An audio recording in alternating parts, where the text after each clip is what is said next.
Dando continuidade, então, o próximo hormônio é adenoprofisário, o próximo e último que eu vou mencionar é o hormônio TSH, o que nós chamamos de hormônio tireotrófico.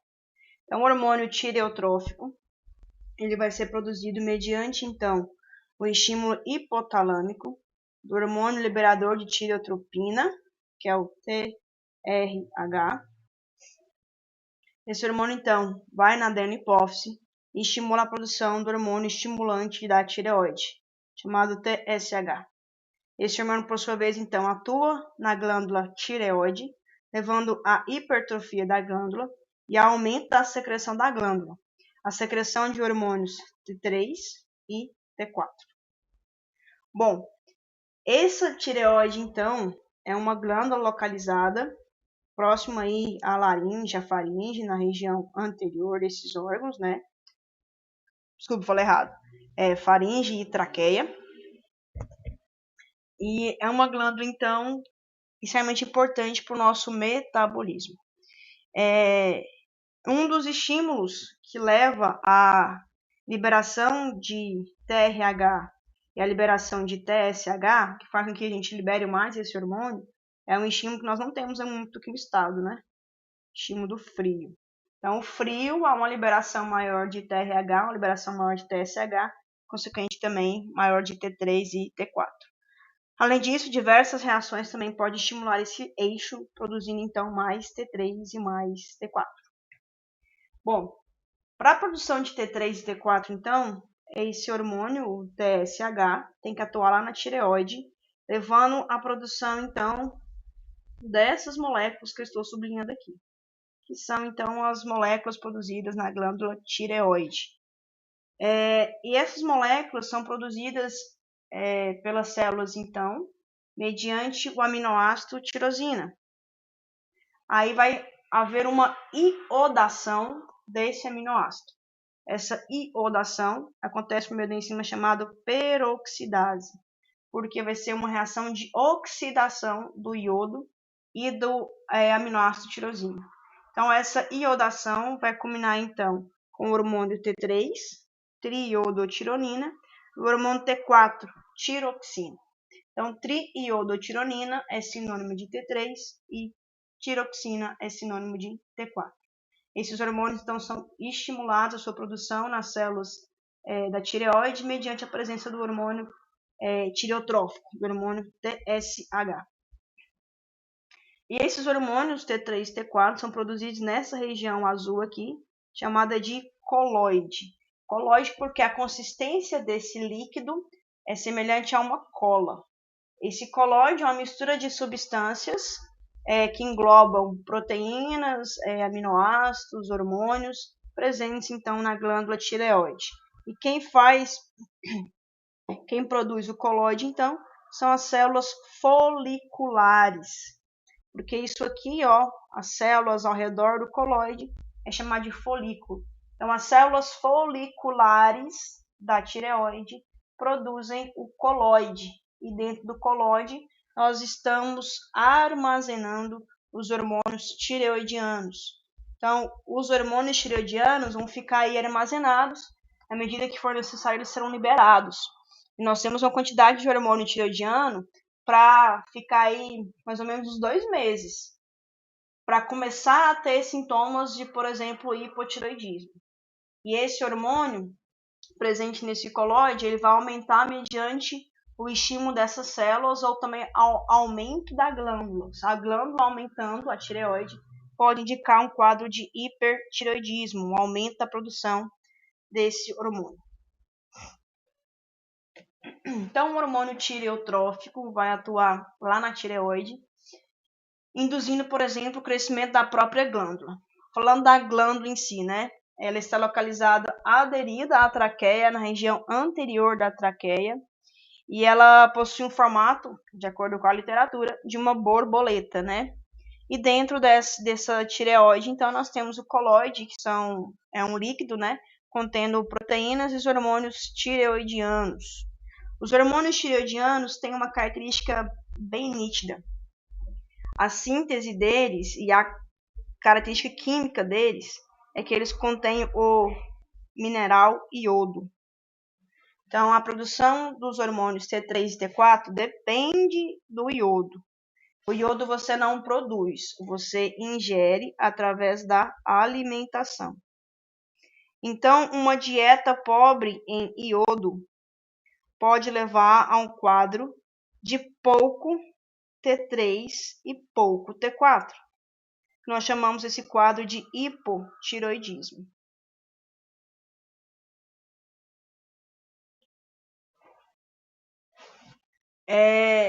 Então, esse iodo que nós ingerimos na nossa alimentação é essencial. A recomendação que existe aí em termos nutricional para a ingestão de iodo é de aproximadamente 1 miligrama de iodo por semana. Como que a gente adquire esse iodo? Através do sal de cozinha, né? Então, o sal de cozinha hoje, basicamente todas as partes do mundo, ele é chamado de sal iodado. Quando você pegar o sal lá na sua cozinha, repara a embalagem, vai estar sal iodado. Então, a ingestão do sal no nosso dia a dia faz com que nós tenhamos a ingestão necessária de 1 miligrama por semana. Pouquinho, né? Mas a falta disso aí já causa um estrago gigantesco. Bom, então essa glândula tireoide, ela vai produzir os hormônios T3 e T4, como eu expliquei anteriormente, através da iodação do aminoácido tirosina. Essa iodação vai acontecer sempre, por meio da enzima peroxidase. Então, a primeira reação que nós vamos ter é a iodação inicial da tirosina em monoiodotirosina. Então, a peroxidase vai, oxida o iodo, oxida a tirosina e produz o monoiodo. Eu vou sublinhar aqui para você ver aonde está o iodo. É isso aqui. Então, tem um iodo na tirosina, monoiodotirosina. Aí outra peroxidase vai, oxida outro iodo, e agora a gente tem 2 iodos ligados à tirosina. Então, é o diiodotirosina. Agora nós vamos ter outro iodo ligado agora. A monoiodotirosina, ela vai se ligar à diiodotirosina. Da seguinte maneira. A monoiodo vai estar aqui. A diiodo, todo o resto. Então, agora a peroxidase vai fazer a oxidação e vai juntar a monoiodo com a diiodotirosina. Aí nós vamos ter aqui, essa primeira parte corresponde à monoiodotirosina, essa segunda parte corresponde à diiodotirosina. Por meio, então, de uma reação de conjugação. Só que, às vezes, essa junção vai ser o contrário. Vai ser... Exato. Em vez de juntar o monoiodo aqui com o diodo depois, vai juntar o diodo e a monoiodotirosina. Aí nós vamos ter o que nós chamamos de T3 reverso. Esse T3 reverso, ele praticamente não tem função fisiológica. Ele é feito, mas ele não é utilizado pelo nosso organismo. Então, a junção tem que ser sempre feita a monoiodo no final e a diodo no início. E nós podemos juntar 2 diodotirosinas. Então, aqui eu tenho uma diodotirosina que foi condensada, ligada a outra diodotirosina. Então, liga-se só o radical fenil, né? Com a ligação do iodo. Então, o diiodotirosina, o triiodotirosina e tiroxina, eles são feitos a partir da junção de uma parte de iodo amoniodo com uma parte de iodotirosina. Se ficou confuso aí, a gente conversa no Zoom para esclarecer melhor. Bom, essa reação ela é feita basicamente lá dentro do próprio coloide. Então, para que seja realizada a síntese dos hormônios tireoidianos, a primeira coisa que tem que haver é a entrada do iodo para dentro da célula folicular. Nesse sentido, nós temos essa proteína chamada NIS, que é a proteína que vai transportar iodo e sódio ao mesmo tempo. Então, é um mecanismo de cotransporte. Ela transporta iodo e sódio do sangue para dentro da célula. Aí, transportou para dentro da célula, o iodo ele é importante na região do coloide, que é essa região aqui. Então, para transportar o iodo para a região do coloide, aí nós temos outra proteína chamada pendrina. Essa pendrina, ela vai fazer a troca do iodo com cloreto. Então, vai sair iodo e vai entrar cloreto. Entrou iodo, o iodo, então, vai sofrer a reação de conjugação e iodação, foi essa reação que eu expliquei, formando, então, monoiodo, diiodotirosina, etc. E essa reação acontece por meio da enzima peroxidase. Essa reação acontece lá dentro do coloide. De tudo isso que eu falei, o mais importante que você entenda e que você lembre é que a reação de iodação, ela acontece dentro do coloide por conta da enzima peroxidase. Aí fica lá os hormônios armazenados nesse coloide. Quando tiver um estímulo, esse coloide vai ser endocitado e é liberado então para o sangue T3 e T4. Só que para esse hormônio ser produzido lá dentro do coloide, é necessário então nós termos várias moléculas de tirosina, que é a molécula inicial para a síntese. Aí nós temos nesse sentido a proteína chamada tireoglobulina. Vou tentar escrever aqui, ó. Tireoglobulina.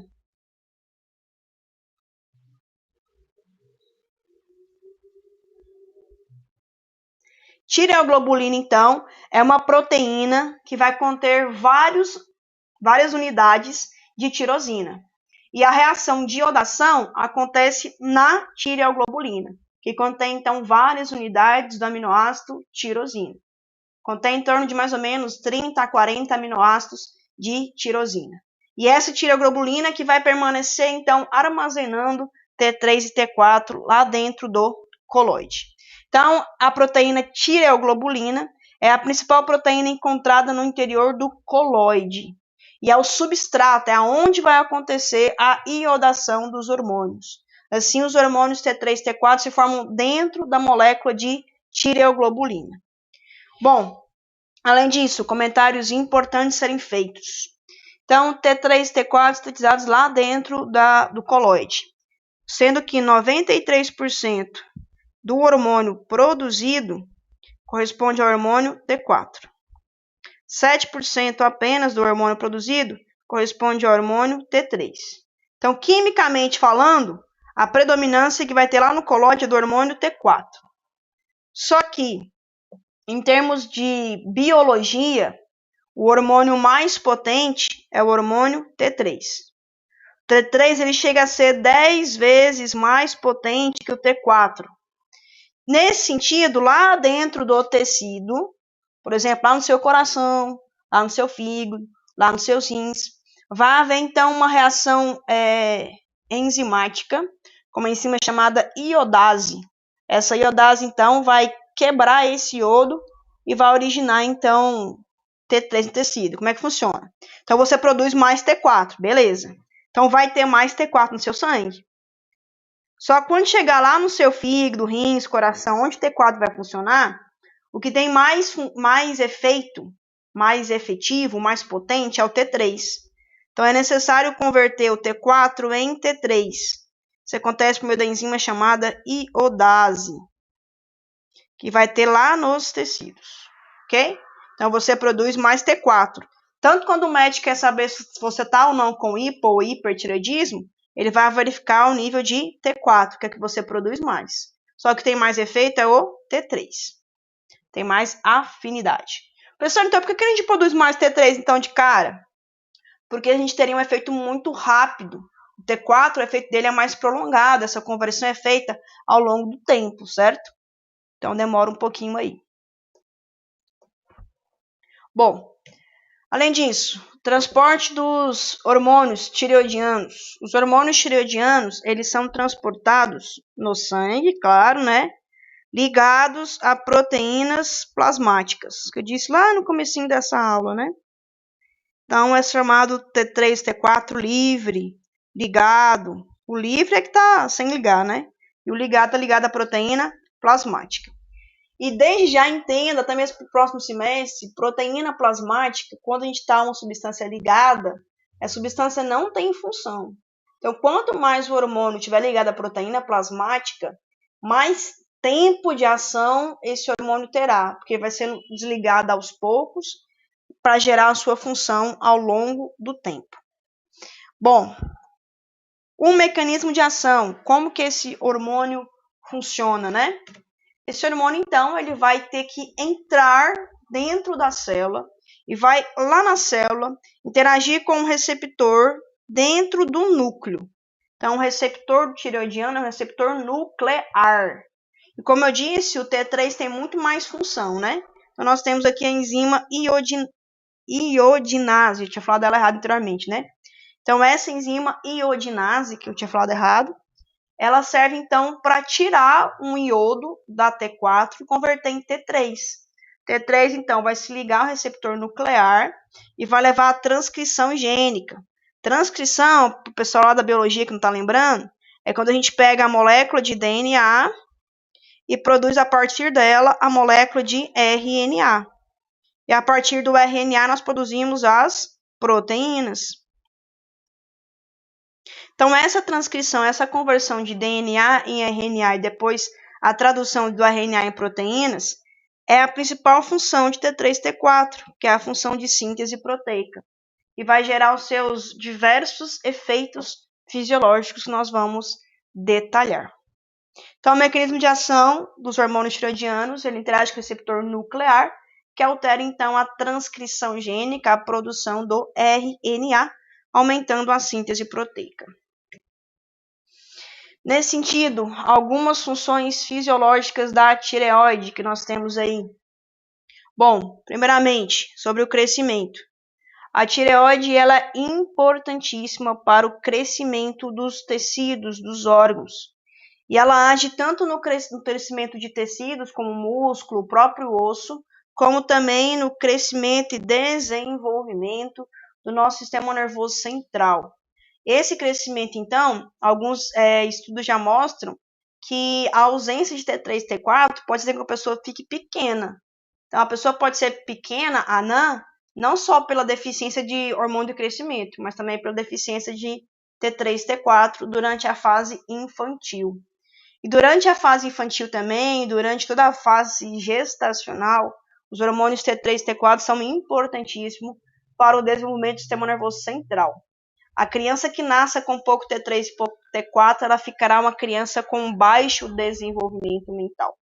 Além disso, a nível cardiovascular, ele tem uma função de estimular o sistema cardiovascular. Então, aumenta a frequência, aumenta a força de contração, aumenta também a respiração, o sistema respiratório.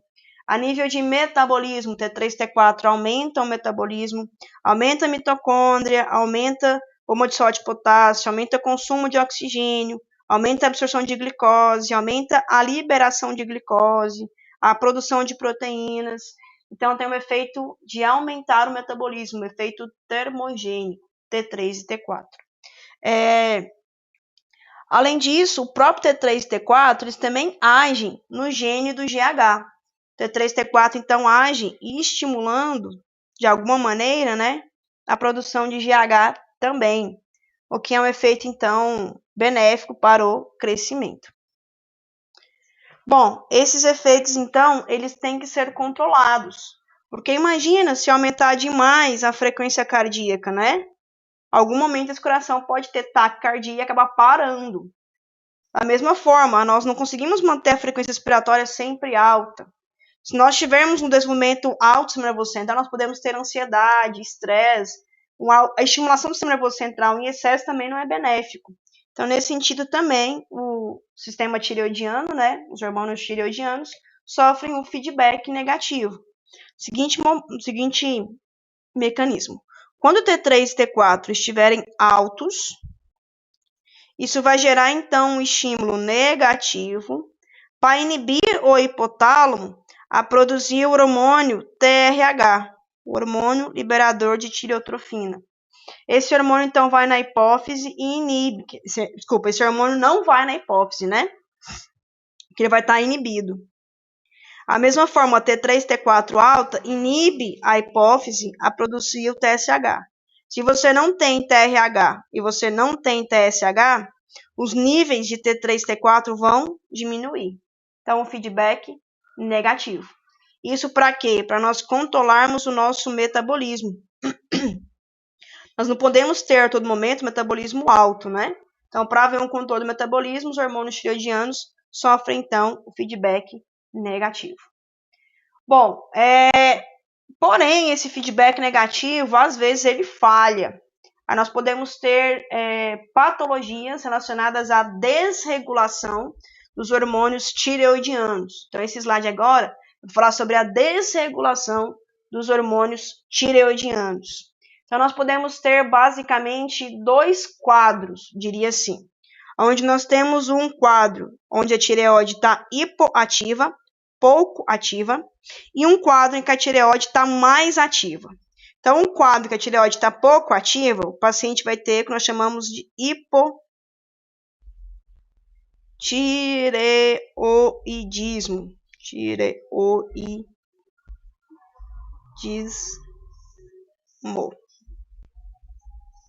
Já no outro quadro, nós teremos o quadro de hipertireoidismo.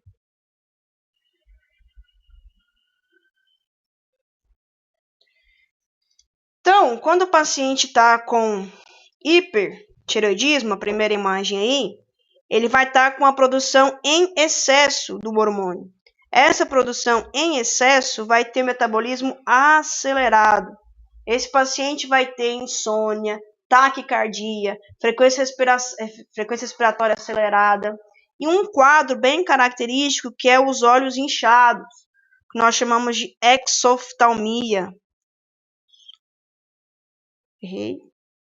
Exoftalmia. Então, os olhos ficam para fora, parecendo olhos inchados. E a pessoa em geral, tá? A pessoa com hipertireoidismo tende a ser uma pessoa magra. Bom, quais são os quadros que nós temos aí de hipertireoidismo? As principais causas que nós temos de hipertireoidismo é quando a pessoa está com câncer na tireoide e quando a pessoa tem uma doença autoimune, chamada doença de Graves.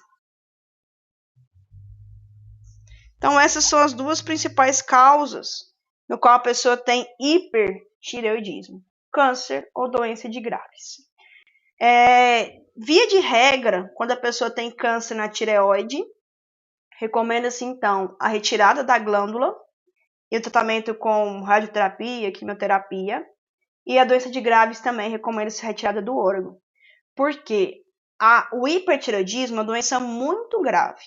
E é difícil o tratamento farmacológico. Até existe medicamento, mas é mais difícil. Então, o que os médicos preconizam é a retirada da glândula ou a destruição da glândula usando radioterapia, ou usando até mesmo iodo radioativo. E essa destruição da glândula ou retirada da glândula faz com que o paciente que era hipertireoidiano, ele torna-se um paciente com hipotireoidismo. Então, isso é comum. Eu conheço várias pessoas que tinham quadro de hipertireoidismo por câncer ou por doença autoimune, que é a doença de Graves, e o tratamento fez com que ela se tornasse um paciente hipotireoidiano, né? Paciente com hipotireoidismo. Então, o hipotireoidismo, que é a segunda imagem aí, a pessoa produz pouco T3 e pouco T4. Ela vai ser uma pessoa mais cansada, com muito sono, mais lenta, e, em geral, uma pessoa com aumento no peso. Esse aqui o hipotireoidismo, é uma doença mais fácil de tratar do que o hiper. A gente faz a reposição hormonal com o Puran T4, que é um hormônio, né? O hormônio tiroxina, né?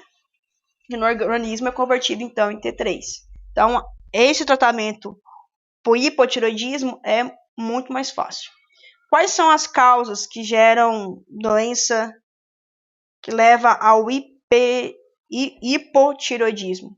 As principais causas que nós temos hoje é a doença autoimune. É uma doença descoberta lá no Japão, chamada doença de Hashimoto.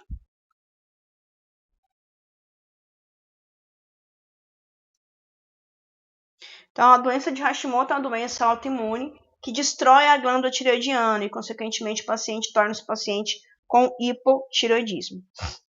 Além disso, há muito tempo atrás, nós tínhamos um quadro de hipotireoidismo que era chamado de bócio endêmico, que era por conta da baixa ingestão de iodo. Então, a alimentação nossa não tinha o sal iodado, então as pessoas comiam pouco alimento com iodo, por exemplo, o peixe tem iodo, então a pessoa comia pouco peixe, acabava que desenvolvia o hipotireoidismo pela baixa ingestão do iodo. Graças a Deus, hoje a gente tem poucos casos de bócio endêmico, porque a alimentação hoje já contém o iodo presente no sal de cozinha. Bom, então as duas situações acontecem, até que tem uma prevalência alta aí na população. E o quadro que é pior, na minha concepção, é o quadro dessa criança aí, que nós vamos chamar de cretinismo, é o nome da doença. Cretinismo é quando há o hipotireoidismo na fase fetal, recém-nascido e primeira infância. Então, cretinismo é um hipotireoidismo extremo em fetos, bebês e crianças. Consequentemente, há uma redução no desenvolvimento corporal e mental.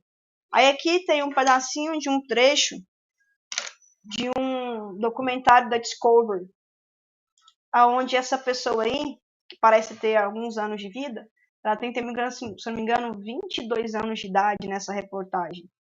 Então, o cretinismo, ele vai fazer com que a pessoa que tenha 20 anos, 22 anos, ela tenha a aparência bem menor, né? E foi aqui no Brasil isso. Então, vou deixar o link para depois vocês verem o documentário em si.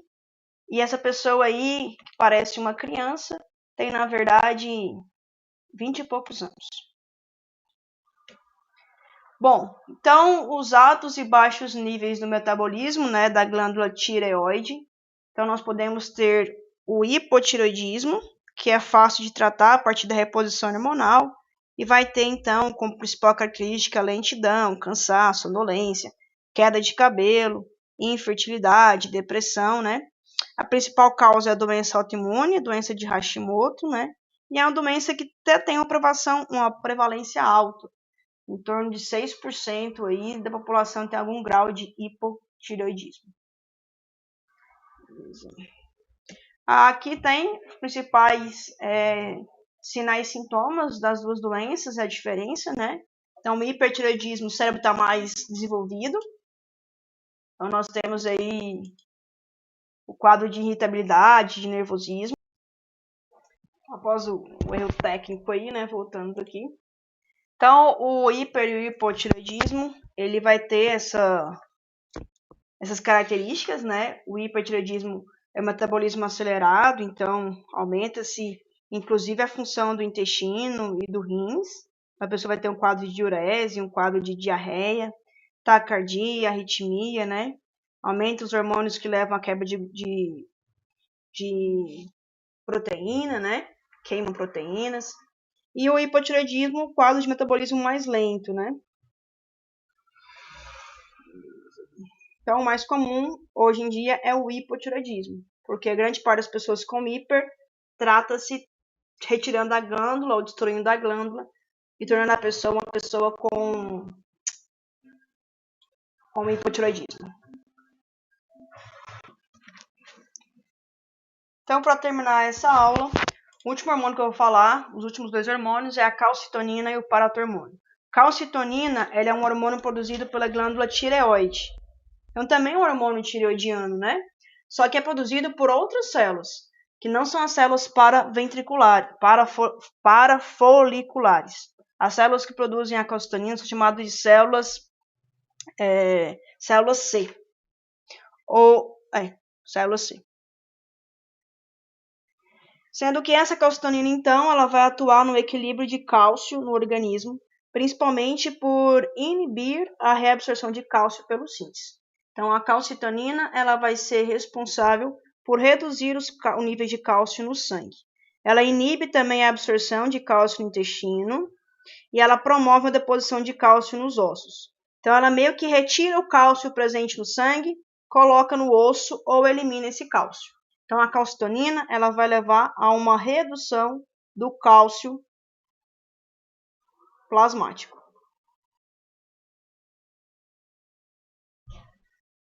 Só que em termos de equilíbrio de cálcio, o hormônio mais importante que nós temos não é a calcitonina. Em termos de equilíbrio do cálcio, o hormônio mais importante que nós temos é o paratormônio. O paratormônio, então, ele é produzido pela glândula pela glândula paratireoide, que são 4 glândulas localizadas atrás da tireoide. Então, esse esqueminha aqui é o mais interessante.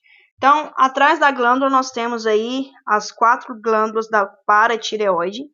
Ele é composto por dois tipos de células, as células principais, as células oxifílicas, e as importantes que produzem o paratormônio são as células principais. Esse paratormônio, então, ele vai levar ao equilíbrio de cálcio no sangue, sendo que ele vai aumentar o cálcio no sangue. Então, calcitonina diminui, paratormônio aumenta. Então, os dois hormônios eles vão estar em equilíbrio. Esses dois hormônios são exemplos de hormônios que não dependem do eixo hipotálamo-hipófise, né? Então, o que depende aqui para a regulação do paratormônio da calcitonina é o nível de cálcio. Sendo que o paratormônio ele vai aumentar, então, a retirada de cálcio dos ossos para o sangue, vai promover a reabsorção de cálcio nos túbulos renais, aumentando o cálcio, e vai levar à absorção de cálcio no intestino. Então, ele vai levar ao aumento de cálcio sanguíneo, o oposto que a calcitonina faz. Então, os dois hormônios eles estão constantemente em equilíbrio, sendo que o que depende desse equilíbrio é o nível de cálcio no sangue. Então, quando esse nível de cálcio no sangue está alto, isso vai estimular, então, a tireoide a produzir a calcitonina. A calcitonina vai levar à redução de cálcio no sangue, levando, então, a deposição de cálcio nos ossos, a menor reabsorção pela urina, menor absorção pelo intestino, e isso vai diminuir os níveis de cálcio no sangue. Essa redução dos níveis de cálcio estimula a paratireoide a produzir o paratormônio. O paratormônio, então, vai levar ao aumento de cálcio no sangue. Esse aumento de cálcio no sangue, então, vai estimular a tireoide a produzir calcitonina e fica nesse ciclo aí ad eterno, né? Para a gente ter o equilíbrio de cálcio. Então, gerando sempre um mecanismo de feedback, aonde eu tenho um estímulo que é o aumento de cálcio. Esse estímulo de aumento de cálcio vai gerar uma diminuição de cálcio. A diminuição de cálcio vai levar ao aumento de cálcio. Então, feedback negativo. Se fosse feedback positivo, o aumento de cálcio ia gerar sempre o aumento de cálcio, ia aumentando, aumentando, aumentando. Não acontece, né? O aumento de cálcio gera a redução de cálcio. O aumento de cálcio gera a liberação de calcitonina pela tireoide. A diminuição de cálcio.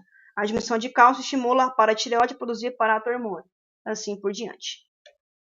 Bom, então na aula de hoje, né, eu consegui falar, espero que tenha explicado bem, os conceitos aí de adenohipófise, hormônios hipofisários e tireoide.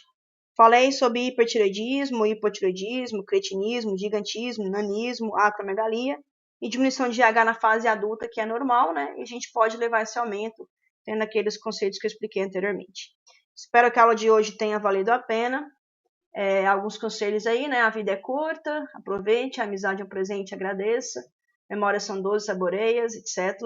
Tenham todos aí uma excelente semana, bons estudos e não se esqueçam de responder as questões que eu deixarei, que já está disponível lá no sistema online e também que eu vou deixar no Classroom, para a gente tirar uma dúvida e bater um papo aí depois via Zoom.